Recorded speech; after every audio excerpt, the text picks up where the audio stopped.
साहसी, रणकौशल्य, राजकारण पटुता, दक्षता, कणखरता, तत्परता, चारित्र्य संपन्न, लोकहित दक्ष, धर्माभिमानी अशा कितीतरी चांगल्या गुणांचं एकत्र समीकरण म्हणजे छत्रपती शिवाजी महाराज। आजही छत्रपती शिवाजी महाराज केवळ देशातच नाही तर जगभरातील अनेकांसाठी स्फूर्तिदाते आहेत। आज याच राजाची जयंती। चला तर मग आजच्या या व्हिडिओमध्ये या रयतेच्या राजाचे स्मरण करूयात। नमस्कार, मी निकिता पाटील, तुम्ही पाहताय वृत्त मराठी। रयतेचा राजा कसा असावा याचा पायंडा रचणाऱ्या छत्रपती शिवाजी महाराजांचा जन्म फाल्गुन वद्य तृतीया शके 1551 म्हणजेच 19 फेब्रुवारी 1630 रोजी शिवनेरी किल्ल्यावर झाला। आजचा दिवस देशभरात विशेषतः महाराष्ट्रात शिवजयंती म्हणून साजरा केला जातो।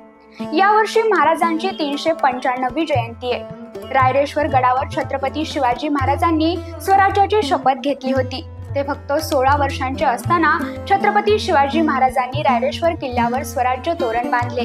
कान्होजी जेदे, बाजी पासलकर, तानाजी मालुसरे, सोनोपंत डबीर, सूर्याजी मालुसरे, एसाजी कंक, सूर्याजी काकडे अशा मुठभर मावळ्यांच्या मदतीने त्यांच्या धर्मप्रेम जागे करून मराठा साम्राज्याचा पाया शिवाजी महाराजांनी घातला।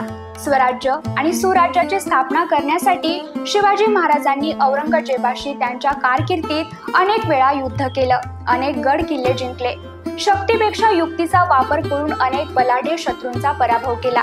1674 मध्ये रायगड किल्ल्यात त्यांचा छत्रपती शिवाजी महाराज म्हणून राज्याभिषेक झाला।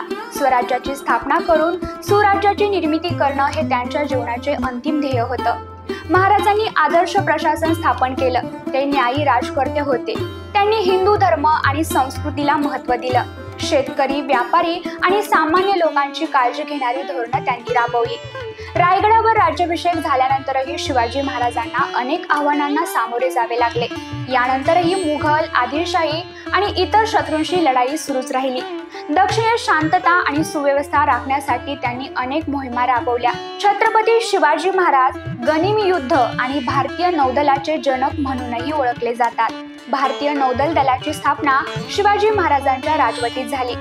महाराजांच्या अधिपत्याखालील नौदल इतके सक्षम आणि मजबूत होते ज्यामुळे मराठे, इंग्रज, पोर्तुगीज आणि डच यांच्या विरोधात लढू शकत होते।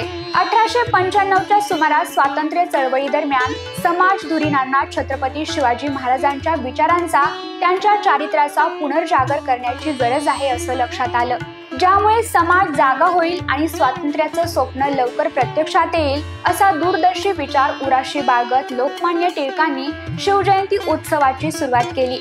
महात्मा ज्योतिबा फुले, स्वातंत्र्यवीर सावरकर यांनीही छत्रपती शिवाजी महाराजांच्या कर्तृत्वाचा, विचारांचा आदर्श पुन्हा एकदा समाजासोबत उभा करण्यात महत्त्वाची भूमिका बजावली।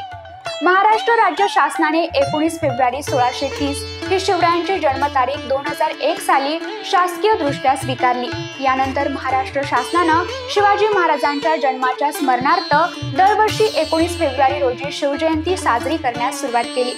मात्र हिंदुत्ववादी शिवभक्त आजही शिवजयंती फाल्गुन वद्य त्रयोदशीला साजरी करतात। महाराष्ट्रासह देशासह विदेशात देखील शिवजयंती साजरी केली जाते। जगभरात आजही छत्रपती शिवाजी महाराजांच्या कार्याचे गोडवे गायले जातात आणि पुढेही गायले जातील अशा या महान राजाला जयंतीनिमित्त मानाचा मुजरा।